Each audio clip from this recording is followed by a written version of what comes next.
नमस्कार मित्रांनो, मी स्वप्नील माझ्या शेतकरी आणि दुकानदार या चॅनलमध्ये तुमचं स्वागत करतो आहे। तर मित्रांनो, आज आहे 5 ऑगस्ट आणि 25 जुलै रोजी आपली ह्या सोयाबीनची पेरणी झालेली आहे। ही व्हरायटी आहे KDS 753 फुले किमया आणि सध्या अवस्थेमध्ये ही सोयाबीन माझ्या गुड मांड्याला आहे। मित्रांनो, बघू शकता ही फार मोठ्या प्रमाणात वाढलेली आहे आणि हे मध्ये बघत असाल तर तुम्ही हे काटेकरवेल गवत आहे, ह्याला काढायचं आहे।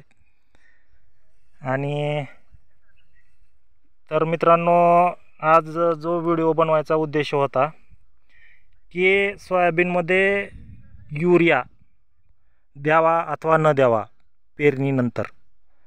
तर मित्रांनो, सोयाबीनला युरिया द्यायच्या पण काही कंडिशन असतात। दिला जातो पण कधी कधी द्यायची गरजच नाही का, तर त्याच्या सोयाबीनचे जे मुळं आहेत त्या मुळांवरती रायझोबियम नावाचा एक बॅक्टेरिया नायट्रोजन फिक्सिंग करण्यासाठी, नायट्रोजन हवेतील नायट्रोजन शोषून ते त्या झाडाला पोहोचवण्याचं काम करणारे बॅक्टेरिया आहेत मित्रांनो। तर त्याच्यामुळं याला कसं, या सोयाबीनला पेरणीनंतर युरियाची गरज नसते, पण त्यालाही काय कंडिशन आहेत मित्रांनो। तर त्याच्या कंडिशन असे आहेत, जर तुमच्या सोयाबीनमध्ये भरपूर प्रमाणामध्ये पाऊस पडला, पाणी थांबलेलं असेल अथवा ओल नसेल जमिनीमध्ये, तर त्या कंडिशनमध्ये सोयाबीनला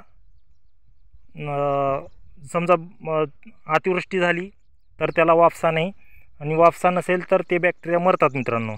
त्याच्या नोड्स जे असतात, त्याचे जे नोड्यूल्स त्याच्यावर तयार झालेले असतात त्या गाठीवरती, तर ते मरतात, ते बॅक्टेरिया मरतात। तर त्यामुळं त्यावेळेला एखाद्या वेळेला तुम्ही देऊ शकता। आणि परत जर तुम्हाला ड्राय कंडिशन असेल तर त्याही वेळेला एखाद्या वेळेला फवारणीद्वारे 19-19 अथवा 28-28 देऊ शकता,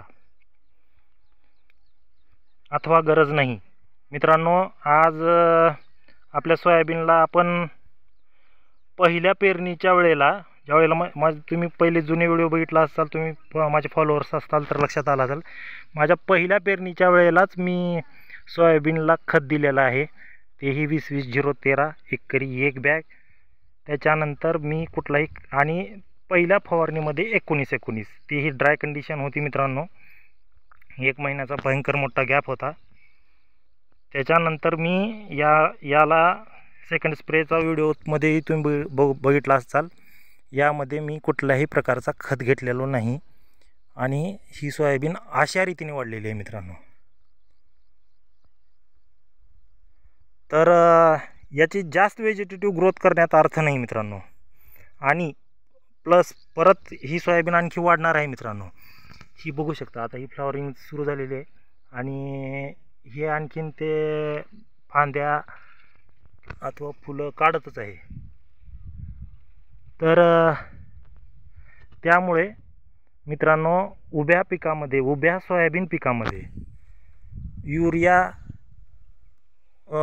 नाही दिला तरी चालतं मित्रांनो, फक्त त्याच्या कंडिशन आहेत, त्याच वेळेला तुम्ही देऊ शकता अथवा गरज नाही मित्रांनो। तर हा व्हिडिओ बनवण्यामागे हाच उद्देश होता, उभ्या पिकामध्ये सोयाबीनच्या उभ्या पिकामध्ये युरिया द्यावा अथवा न द्यावा।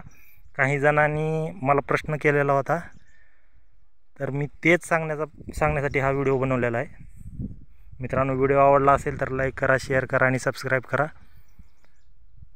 धन्यवाद।